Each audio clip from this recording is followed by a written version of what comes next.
Okay, in today's video blog, we're going to ask the question about DNC 7712. And the question is, which appearance is this? We know that the second coming is more than one appearance. And it is a process, and there's an order to that process, an order in which the appearances take place. And so I think that by far, most people that I've talked to assume that the appearance mentioned in DNC 7712 is the Lord's first appearance. And we know as you read through section 77 that this appearance is, well into the seventh seal. And so we're gonna do some investigating here. So here we are at Doctrine and Covenants, section 77, verse 12, and we read, "What are we to understand by the sounding of the trumpets mentioned in the 8th chapter of Revelation?" Now we know that the 8th chapter of Revelation is the opening of the seventh seal and the beginning of the half-hour of silence, right? Okay, the answer. We are to understand that as God made the world in 6 days, and on the seventh day he finished his work and sanctified it, and also formed man out of the dust of the earth, even so, in the beginning of the 7,000 years will the Lord God sanctify the earth and complete the salvation of man, and judge all things, and shall redeem all things, except that which he hath not put into his power, when he shall have sealed all things unto the end of all things. And the sounding of the trumpets of the 7 angels are the preparing and finishing of his work in the beginning of the 7,000 years, the preparing of the way before the time of his coming. Okay, so there's a lot in this verse, but I want to focus. We're going to focus, let's say, on this section here, the sanctifying of the earth, completing the salvation of man, judging all things, redeeming all things, and when he shall have sealed all things unto the end of all things. So, does that sound like something that would happen at the Lord's first appearance? So, the question is, if this passage is speaking of the Lord's first appearance, which is to his saints, how is it that the Lord could complete the salvation of the Jews, for example, before he even appears to them, before they have been taught and received the ordinances of salvation? Does that make sense? Does that make you ponder? Does that make you wonder? Well, it probably should. So here we are at section 45 of the Doctrine and Covenants, and we're going to look a little closer at this idea of the Jews. In these verses, in the Doctrine and Covenants, we get a pretty good view of what's going to happen at the time that the Lord comes to the Jews at the Battle of Armageddon. And so I don't think we need to read all of these verses, but here, and then shall the Jews look upon me and say, what are these wounds in thy hands and in thy feet? Then shall they know that I am the Lord. For I will say unto them, these wounds are the wounds with which I was wounded in the house of my friends. I am he who was lifted up. I am Jesus that was crucified. I am the Son of God. And then shall they weep because of their iniquities. Then shall they lament because they persecuted their king. And then shall the heathen nations be redeemed, and they that knew no law shall have part in the first resurrection, and it shall be tolerable for them.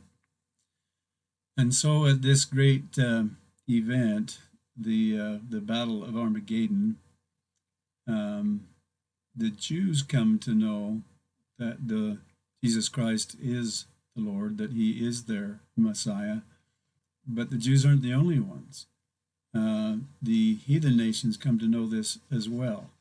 And to show you how that works, let's go to Ezekiel 36.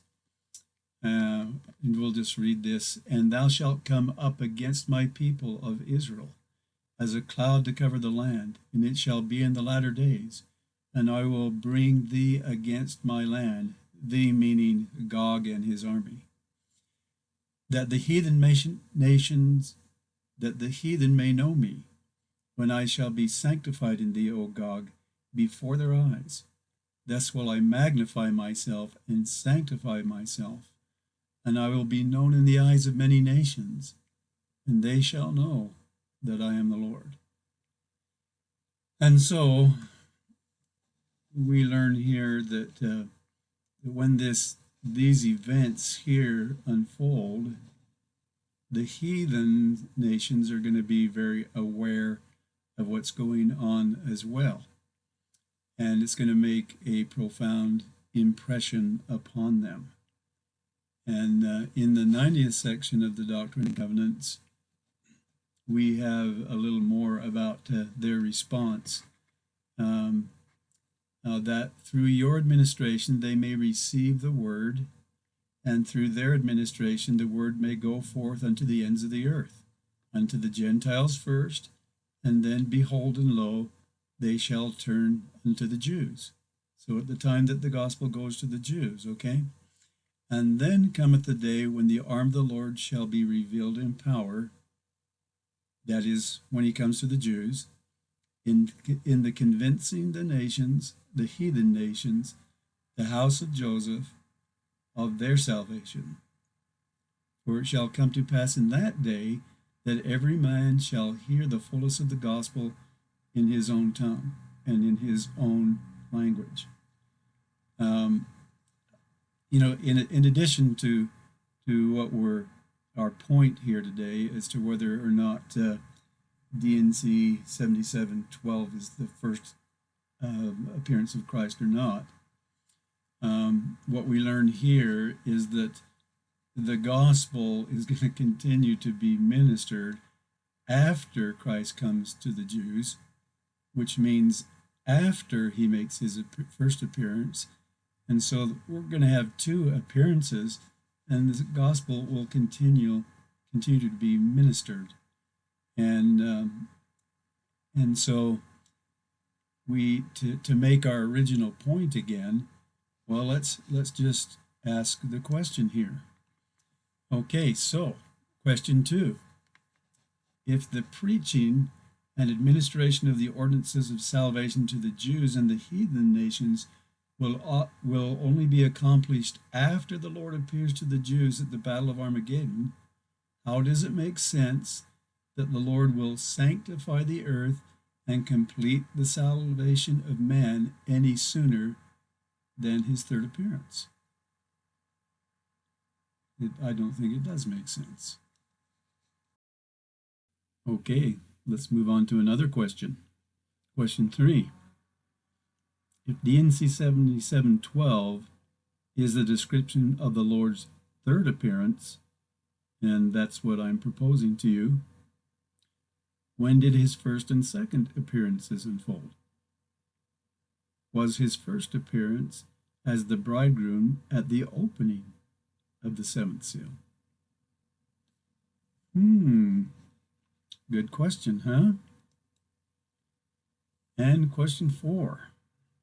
If D&C 7712 is the description of the Lord's third appearance and is well into the seventh seal, wouldn't it make sense that it is the appearance to unfold at the end of the half hour of silence, or that we find in D&C 88 95.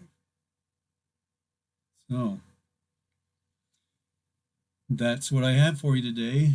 Hope it causes you to take serious note of some of the questions here, and that it causes you to ponder and to think about this, because the way that you understand D&C 7712 will have a profound impact on your perspective of the events of the Second Coming.